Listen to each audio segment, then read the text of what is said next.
Movie के start में doctor carry को दिखाया जाता है जो एक स्पेसशिप के अंदर है। स्पेसशिप फनी खराबी की वजह से अर्थ के गिर्द चक्कर लगा रहा है। कैरी वहां से बाहर निकलना चाहती है लेकिन उसे कंपनी की सीईओ क्लेयर की तरफ से इंस्ट्रक्शन मिलती हैं। वो अपने साथ डीएनए के सैंपल लाए वरना वो भी वहीं रहे। दूसरी तरफ उसी स्पेसशिप में एक चूहा जिस पर एक्सपेरिमेंट करने की वजह से उसका डीएनए बदल चुका है जो अब बहुत खतरनाक हो गया था। इसने स्पेसशिप में सारे लोगों को मार दिया था। सिर्फ डॉक्टर कैरी ही जिंदा बची है।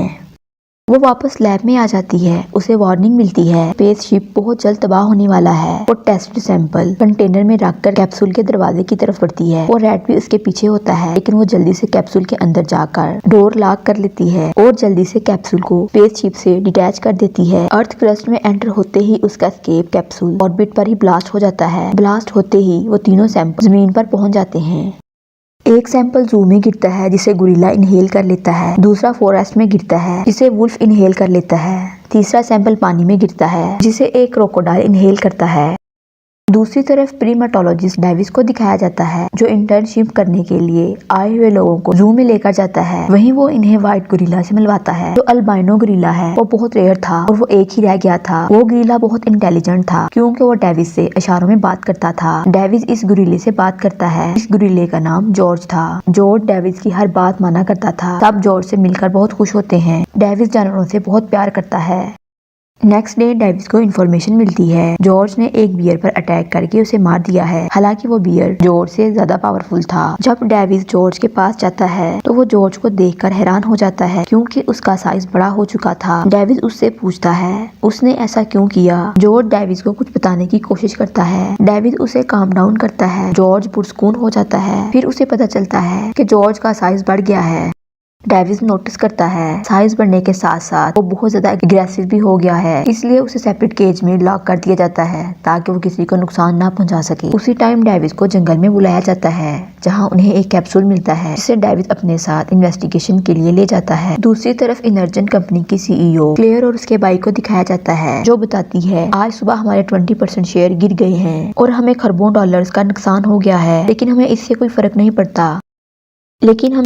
फर्क नहीं पड़ता क्योंकि हमारा प्रोजेक्ट रैम्पेज कामयाब हो गया है। वो अपने भाई को बताती है कैरी वो सैंपल लेकर निकल चुकी थी। इसका स्पेसक्राफ्ट तो डिस्ट्रॉय हो चुका है लेकिन सैंपल किसी भी दिमागे को सह नहीं सकते। इसका भाई उसे कहता है अगर वो सैंपल किसी के हाथ लग गए तो हम पकड़े जाएंगे क्योंकि हम ये एक्सपेरिमेंट स्पेस में कर रहे थे इंसानों की भलाई के लिए नहीं। वो अपनी टीम से कहती है कैरी जिन 3 सैंपल को ला रही थी इन्हें किसी भी तरह जाया नहीं किया जा सकता। इन्हें हर कीमत पर हासिल करना होगा। इसकी टीम सैंपल ढूंढने के लिए जंगल की तरफ निकल जाती है। अगले दिन न्यूज में आ जाता है कि एनर्जन कंपनी का स्पेसशिप ब्लास्ट हो गया है जिसका एक टुकड़ा जू में गिरा और आज सुबह से जू में एक गुरिल्ला गायब है। डॉक्टर कैट भी ये न्यूज सुन रही होती है जो एक जेनेटिक इंजीनियर है। वो न्यूज सुनने के बाद डेविस के पास जाती है तो उसे कहती है कि इसके हाथ में जो कंटेनर है वो मेरा है। ये वो सैंपल था जो स्पेसशिप से जू में गिरा था। डेविस इसकी बात पर ध्यान नहीं देता और ना ही इसकी बात सुनता है। वो आगे चला जाता है लेकिन जब वो बताती है तुम्हारा गुरिल्ला लगातार बढ़ रहा है और वो पहले से ज्यादा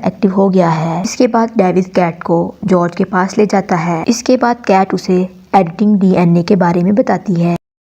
हमने एक ब्लू व्हेल शार्क डायनासोर और चीते का डीएनए मिक्स किया और एक अलग डीएनए बनाया और उसी डीएनए की वजह से जॉर्ज की हालत हुई है। डेविस और कैट अभी ये बात कर ही रहे थे कि जॉर्ज सेल तोड़कर बाहर आ जाता है। डेविस उसे इशारों में रोकने की कोशिश करता है लेकिन वो डेविस की एक बात नहीं सुनता और वो सड़क पर आ जाता है। फिर वहाँ पुलिस आ जाती है जो जॉर्ज पर गन से इंजेक्शन फायर करती है जिससे जॉर्ज बेहोश हो जाता है। दूसरी तरफ उस टीम को दिखाया जाता है जो फॉरेस्ट में सैंपल सर्च करने गई होती है। वहाँ उन्हें एक बड़े भेड़िए के पाँव का निशान मिलता है। वो भेड़िया भी जॉर्ज की तरह बहुत बड़ा हो गया है। बड़ा होने के साथ साथ वो बहुत ज्यादा खतरनाक भी हो गया था।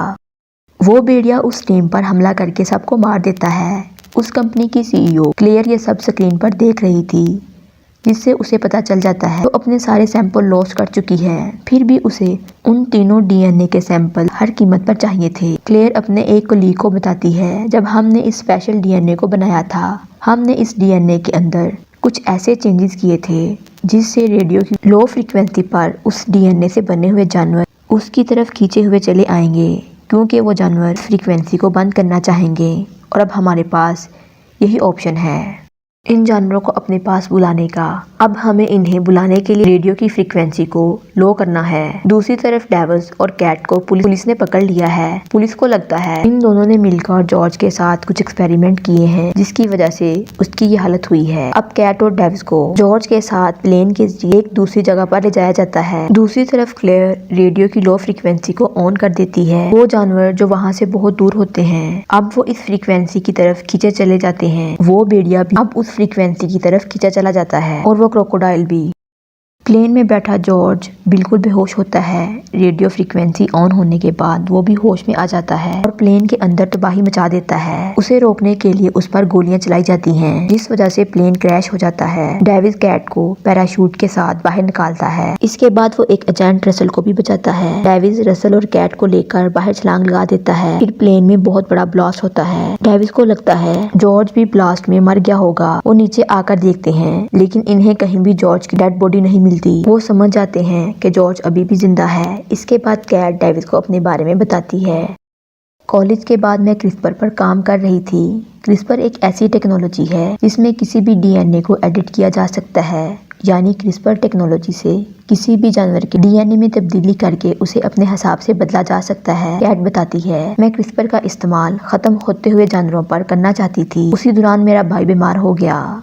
मुझे यकीन था कि मैं उसे क्रिस्पर के जरिए बचा सकती हूँ। इसके बाद मैं क्लेयर से मिली जिसने मुझे अपनी कंपनी में लीड रिसर्चर बना दिया। मैं जब भी अपने भाई को बचाने के लिए कुछ बनाती क्लेयर उसका इस्तेमाल खतरनाक डीएनए बनाने के लिए करती जिसके बारे में मुझे मालूम नहीं था। मुझे जब इस बारे में पता चला तो मैं इन सब को डिस्ट्रॉय करना चाहती थी। वहाँ मौजूद सिक्योरिटी ने मुझे देख लिया और मुझे अरेस्ट करवा दिया। मेरे अरेस्ट होने के बाद मेरे भाई की डेथ हो गई। मैं उसे आखिरी बार देख नहीं पाई थी। मैं अब चाहती हूँ कि क्लेयर अब किसी को नुकसान ना पहुँचा पाए, इसलिए मैं अब इसे दुनिया के सामने एक्सपोज करना चाहती हूँ। फिर वो देखते हैं आसमान में मिलिट्री के प्लेन आ जाते हैं। उनके साथ एजेंट रसल ने उन प्लेन्स को बुलाया होता है। जब वो प्लेन में जाते हैं वो देखते हैं जॉर्ज और वो भेड़िया शिकागो शहर की तरफ बढ़ रहे थे। ये देखकर वो सब हैरान होते हैं। कैट बताती है जब मैं एनर्जाइन में काम करती थी तो हम चमगादड़ के डीएनए पर काम कर रहे थे। हो सकता है क्लेयर को इसमें कामयाबी मिल गई हो जिसकी मदद से वो इन जानवरों की तरफ कोई खास फ्रीक्वेंसी भेज रही है और ये जानवर उसे रोकना चाहते हैं। डेविस कर्नल से कहता है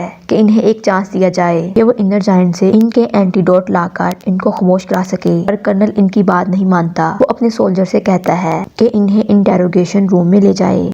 दूसरी तरफ क्लेयर का भी यही ख्याल होता है कि इन जानवरों को एंटीडोट से खामोश करवाकर इनका डीएनए हासिल कर लिया जाए। डेविस वहां इन सोल्जर से लड़कर एक चॉपर चुराकर भागने में कामयाब हो जाता है जिसमें एजेंट रसल इनका साथ देता है। वो शिकागो शहर पहुंचकर देखते हैं जॉर्ज और वुल्फ टावर की तरफ तेजी से बढ़ रहे हैं और साथ ही रास्ते में तबाही मचाते जा रहे हैं। अब वहाँ क्रोकोडाइल भी आ जाता है जिसके बाद हर जगह मौत का मंजर दिखाई देता है। डेविस और कैट एनर्जाइन में दाखिल हो जाते हैं। वो दोनों वहाँ एंटीडोट चुराने जाते हैं। कैट यहाँ पहले काम कर चुकी थी इसलिए उसे ज्यादा टाइम वेस्ट नहीं करना पड़ता। एंटीडोट ढूंढने में उसे जल्द ही एंटीडोट मिल जाते हैं लेकिन वहाँ पर क्लेयर अपने भाई के साथ आ जाती है। वो कैट से गन पॉइंट पर एंटीडोट ले लेती है और बताती है कि एंटीडोट से जानवरों को सिर्फ खामोश करवाया जा सकता है, ना कि इन्हें पहले जैसा किया जा सकता है। क्लेयर डेविस को गोली मार देती है।